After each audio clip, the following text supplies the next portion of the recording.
Hey guys, প্ৰথমে আপোনাক welcome কৰিছো জব এলাইড এছকি ইউটিউব চেনেলত। তো মই আজি ভিডিঅ'ত আলোচনা কৰিম মহেন্দ্ৰ সিং একাডেমীৰ পৰা ৰিকুৱাৰমেন্টৰ কাৰণে নোটিফিকেশন আহিছে আৰু নোটিফিকেশনৰ গোটেইখিনি ডিটেইলছ মই এই ভিডিঅ'ত আলোচনা কৰিম। ভিডিঅ'টো চোৱাৰ পিছত যদি কোনো ধৰণৰ কোৱেশ্চন থাকে আপুনি এই ভিডিঅ' কমেন্ট সেকশনত কমেন্ট কৰিব পাৰে। লগতে এই ভিডিঅ'ৰ ডেসক্ৰিপচনত মই WhatsApp গ্ৰুপৰ লিংক এটা প্ৰভাইড কৰি দিম, তাতে জয়েন হৈ কিনে আপুনি মোক WhatsAppত কন্টাক্ট কৰিব পাৰিব। তো আহক দেৰি নকৰি আৰম্ভ কৰো আজি ভিডিঅ'টো। এতিয়া চাওক যেটা আপনার রিকোয়ারমেন্ট অর্গানাইজেশন মহেন্দ্র সিং একাডেমির পর আইসি রিকোয়ারমেন্ট খিনি যেটা আপনার নাম্বার অফ পোস্ট আছে 5 যেটা আপনার জব টাইপ এটা প্রাইভেট সেক্টর জব হয় যেটা আপনার মিনিমাম কোয়ালিফিকেশন বিচাৰিছে মাস্টাৰ ডিগ্ৰি এটা আপনি গ্ৰাজুয়েশন হলে এপ্লাই কৰিব পাৰিব মানে গ্ৰাজুয়েশনৰ কাৰণে পোস্ট আছে মই মিনিমাম টু মাস্টার ডিগ্রি দিছো মিনিমাম টু গ্রাজুয়েশন হ'ব এপ্লাই মোড আপুনি অফলাইনত এপ্লাই কৰিব পাৰে এন্ড অনলাইনত অফলাইনত আপুনি অফিসত ভিজিট কৰি কিনে আপুনি ফৰ্মটো সাবমিট কেনেকৈ কৰিব গুটেইখিনি ইনফৰমেশন মই লাষ্টত দি আছো। এতিয়া চাওক ভ্যাকেন্সিটো আছে টিচাৰৰ কাৰণে যত আপোনাৰ নাম্বাৰ অফ পোষ্ট আছে 5 আৰু সাবজেক্ট ওয়াইজ পোষ্টসমূহ ডিভাইড কৰি দিয়া আছে। ইকোনমিক্সৰ কাৰণে আছে 1 পোষ্ট, এডুকেশনৰ কাৰণে আছে 1 post, graduate teacher for Kidzee যত আপোনাৰ 3 পোষ্ট আছে। স্যালাৰি পাব আপুনি 7000 পাৰ মান্থ। এডুকেশনাল কোয়ালিফিকেশন চাওক যেখানে আপনার ইকোনমিক্স বা এডুকেশন আছে তার কারণে আপনি কোয়ালিফাইড করা হব লাগিব এমএ এন্ড এমকম। যদি আপনি এমএ কৰিছে বা এমকম কৰিছে তেতিয়াহলে আপনি পোষ্টৰ কাৰণে এলিজিবল হ'ব। লগতে আপনি যদি এমএ কৰিছে তেতিয়াহলে আপনি এডুকেশন মেজৰ লৈ কিনে আপনি কৰিছে যদি এনেকা সাবজেক্ট সিলেক্ট কৰি কিনে আপনি যদি এমকম কৰিছে ইকোনমিক্স মেজৰ লৈ কিনে তেতিয়াহলে আপনি এটো পোষ্টৰ কাৰণে এলিজিবল হ'ব।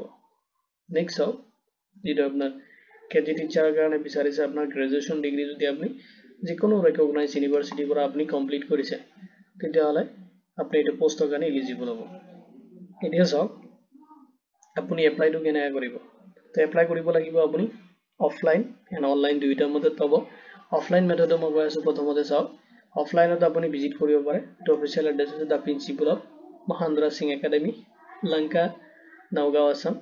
এইটো এড্ৰেছত আপনি ভিজিট কৰিব পাৰিব। যেটো এড্ৰেছ মই এই ভিডিঅ'ৰ ডেসক্ৰিপচনতো প্ৰভাইড কৰি দিম, তাতে আপনি ভিজিট কৰি কিনে যদি নগাঁৱৰ ক্যান্ডিডেট কিনে এই ভিডিঅ'টো চাই আছে তেতিয়াহলে আপোনালোকে ডাইৰেক্ট তাতে ভিজিট কৰিব পাৰিব আৰু ভিজিট কৰি কিনে তাতে আপোনাৰ যেটো বায়োডাটা নেসেসাৰি ডকুমেন্টস খিনি তাতে আপনি সাবমিট কৰিব পাৰে। লগতে চাওক যদি আপনি বেলেগ এৰিয়াৰ পৰা চাই আছে তেতিয়াহলে আপনি মেল কৰিব পাৰে আপোনাৰ বায়োডাটা লগতে আপোনাৰ এডুকেশনাল কোয়ালিফিকেশন ডিটেইলছ খিনি আপনি অ্যাটাচ কৰি কিনে যে পিডিএফ ফৰমেটত আপনি mahendrasingh@gmail.com ৰ যেটো মেইল আইডি আছে এইটো মেইলত আপনি থ্ৰু অনলাইন আপনি মেইল কৰি দিব পাৰে। এইটো অফিশিয়াল মেইল আইডি হয়। আপনি তাতে মেইল কৰিলে আপনি ৰেসপন্স পাই যাব। সিলেকশন প্ৰসিডিউৰ বা ইন্টাৰভিউ শিডিউল যেটো দিয়ে হেতু হিচাপত আপনি ফলো কৰিব লাগিব। তো অফলাইন এন্ড অনলাইন দুইটা মেথড মই আপোনাক কৈ দিলো। এতিয়া চাওক যেটো ইম্পৰ্টেন্ট ডেট হয় লাষ্ট ডেট আপনি 23 জানুৱাৰী 2025 এইটো মাহৰ আপনি 23 লৈ কিনে ইয়াৰ লাষ্ট ডেট হয় আপনি এপ্লাই কৰিব পাৰিব।